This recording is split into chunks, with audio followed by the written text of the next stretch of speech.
அது இவர்களுக்கு உரைக்க மாட்டேங்குது. ஒரு பெரிய கட்சி அது. அது ஒரு 20% எப்படியும் வாங்குவாருன்னு தெரியும்.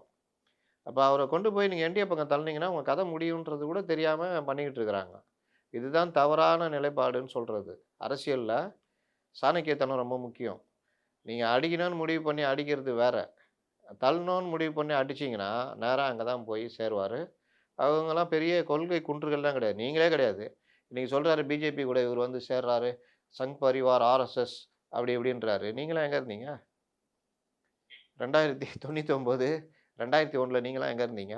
2002 கோத்ரா கலவரம் 2002 கோத்ரா கலவரம் நடந்தப்ப இவங்கலாம் எங்க இருந்தாங்க? இன்னைக்கு உட்காந்துட்டு காந்திய கொன்ற ஆர்எஸ்எஸ் இன்னைக்கு போய் பிரதமர் இவர்கள்லாம் இது பண்றாங்க. அப்படி இப்படின்னு பேசுற நீங்க 2099லேருந்து 2002 வரைக்கும் காந்தி ஜெயந்திலாம் வரவே இல்லையா? அன்னைக்கு இவங்கலாம் வாஜ்பாய் கூட மத்திய அமைச்சர்களாக போயி அந்த ராஜ்கோட்லலாம் அஞ்சலி செலுத்தவே இல்லையா? என்ன எல்லாரும் 2கே கிட்ஸ்ன்னு நெனைப்பா? இவங்க சொல்றதெல்லாம் கேட்கறதுக்கு.